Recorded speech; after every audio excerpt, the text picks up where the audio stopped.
Hello जय हिंद साथियों। इस वीडियो में हम बात करने वाले हैं ग्रुप सी की एयरफोर्स ग्रुप सी की वैकेंसी फिर से आ गई है उसके बारे में। इससे पहले 2 बार आ चुकी है 1500 प्लस वैकेंसी और 200 प्लस वैकेंसी के बारे में, जिसका एडमिट कार्ड भी आ रहे हैं और आ गए हैं। मेरी भी एडमिट कार्ड आई थी, इस वीडियो की लिंक मैंने डिस्क्रिप्शन बॉक्स में डाल दिया, जा करके उसे देखें। और जैसा कि ये चैनल मैंने स्टार्ट किया है इसी के लिए, खास करके लिए ताकि मैं ऑफलाइन के हर एक वैकेंसी को कवर कर सकूं, उससे जुड़ी हर एक नोटिफिकेशन आपको दे सकूं।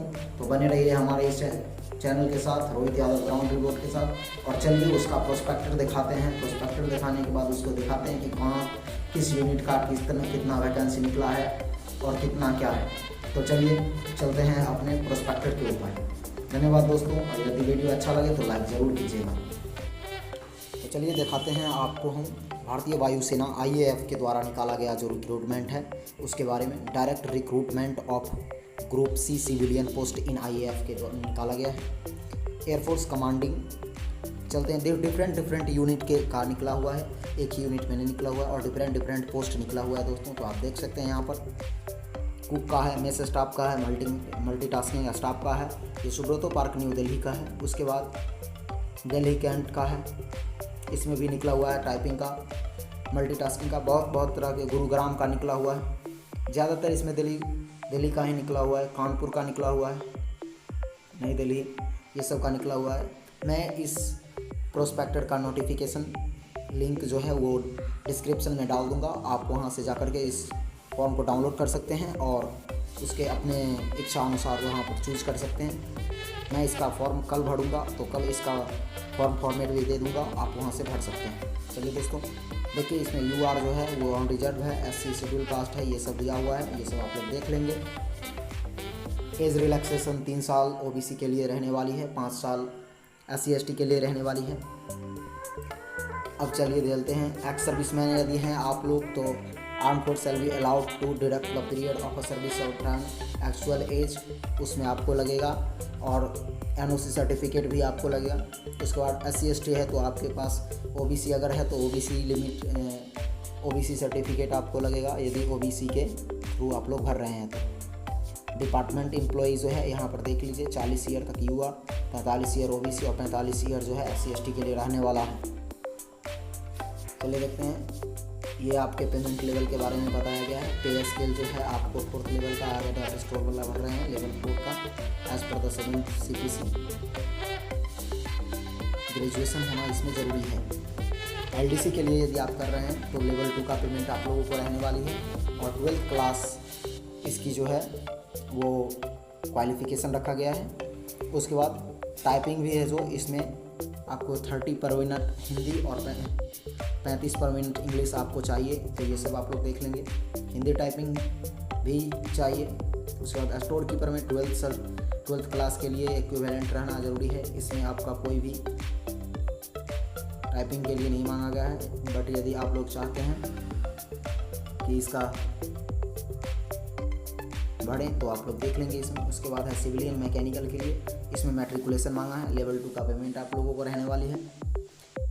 उसके बाद इसको holding a valid civil driving licence आपको चाहिए यदि सिविल मैकेनिकल के लिए अप्लाई कर रहे हैं तो। उसके बाद कुक में मैट्रिकुलेशन और रिकॉग्नाइज बोर्ड सर्टिफिकेट चाहिए आपको। 1 ईयर का एक्सपीरियंस जो है उस हर हाल में इसमें दिया गया है, तो ऑर्डिनरी ग्रेड में आप लोग देख लेंगे। उसके बाद पेंटर है, उसमें 10th सर्टिफिकेट चाहिए और किसी इंस्टीट्यूट से पेंटर रिकॉग्नाइज बोर्ड का सर्टिफिकेट चाहिए आपको। उसके बाद कारपेंटर है, 10th पास रिकॉग्नाइज बोर्ड और इंस्टीट्यूट है। इंडस्ट्रियल ट्रेनिंग इंस्टीट्यूट और certificate in trade of carpenter, ये आपको ज़रूरी है।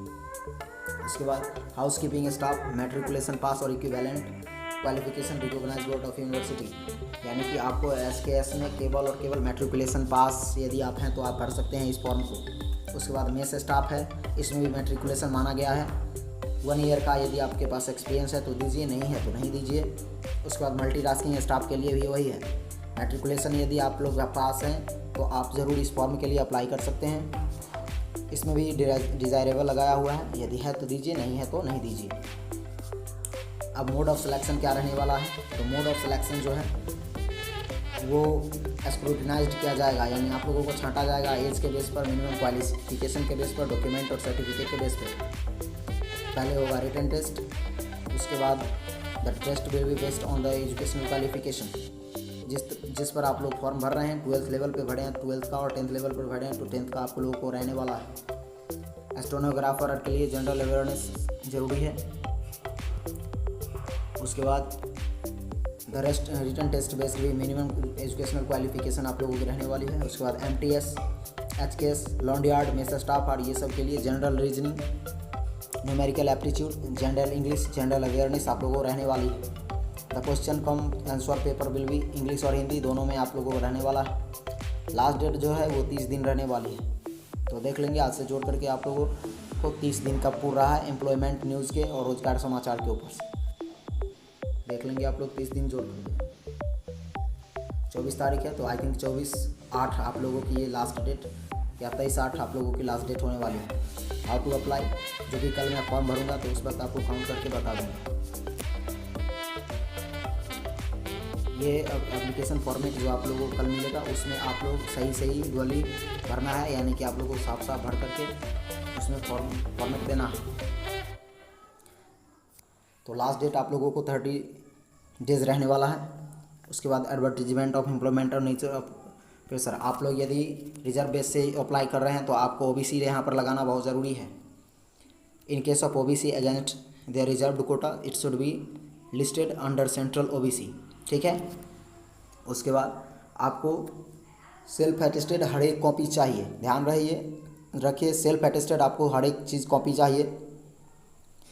उसके बाद self attested all copy document आप लोगों को लगा करके उसके अंदर एक स्वयं का पता लिखा हुआ होना चाहिए, स्वयं पता लिखा हुआ लिफाफा जिसमें 10 रुपया का डाक टिकट पेस्ट होना चाहिए। उसके बाद ऊपर में आप लोग इन्वेलप पर भी 10 रुपये का टिकट लगा करके भेज देंगे और लिखेंगे ऊपर में application for the post of, जो पोस्ट के लिए भरे हैं वो, एंड कैटेगरी जिससे आप भर रहे हैं। 2 passport size photograph same affixed with the application form, आप लोग विदाउट साइन के 2 फोटो जो है वो आप लोग जरूर उसके साथ भेजेंगे। उसके बाद जनरल इंस्ट्रक्शंस जो है वो आप लोग यहाँ पर पढ़ लेंगे, अपने पोस्ट के अनुसार आप लोग अप्लाई कीजिए, कोई दिक्कत नहीं होने वाली है, कोई TADA नहीं मिलने वाला है। और ये रहा कोविड इंस्ट्रक्शंस, इसमें कहता है रिस्क को देखते हुए आप लोग को चलना है। उसके बाद परफॉर्मा दे दिया है एप्लीकेशन फॉर्म का, जो कि मैं आपको बार बार कह रहा हूँ, कल आप लोगों को मिल जाएगा। तो आप लोग देख लिए, ये है आप लोगों को ज़रूरी चीज़। 10 रुपये का इसमें स्टाम्प लगेगा और 10 रुपये का ऊपर में इसमें साधारण डाक से भेजना है, ऑर्डिनरी पोस्ट। ऊपर में जहाँ जिस पते पर आप भेज रहे हैं उस पते का नाम लिख करके 2 में करके application for the post of आप ऊपर में लिखेंगे और 10 रुपये का टिकट लगा करके उसको गिरा देंगे। ऑर्डिनरी पोस्ट के मदद से चल गया। चलिए ठीक है, कोई दिक्कत नहीं होने वाली है। कल हम लोग मेरे साथ आप लोग फॉर्म भरिए। कल मैं कोशिश करूंगा कि 11 बजे के बाद लाइव आ जाऊँ दोस्तों, और लाइव आकर के आप लोगों को फॉर्म भरूंगा, ठीक है। तो लाइव आके मैं आपको फॉर्म भरने वाला हूँ कल, बने रहिएगा मेरे चैनल के साथ, ओके। तो आशा है दोस्तों कि आपको यह वीडियो बहुत अच्छा लगा होगा। हमारे चैनल को जरूर सब्सक्राइब कीजिए और यदि आप फॉर्म भरना चाहते हैं तो उसके बारे में जल्दी से कमेंट करके बताइए। मैं उसका कल आपको फॉर्म भर करके प्रूफ टू प्रूफ और क्या डॉक्यूमेंट लगेगा, कितने का डाक टिकट लगेगा, कितनी उसमें एज रिलैक्सेशन एज क्या है, वो सारा फॉर्म और उस फॉर्म का फॉर्मेट मैं आपको कल दे दूँगा। तो आप हमारे चैनल के साथ ज़रूर बनिए।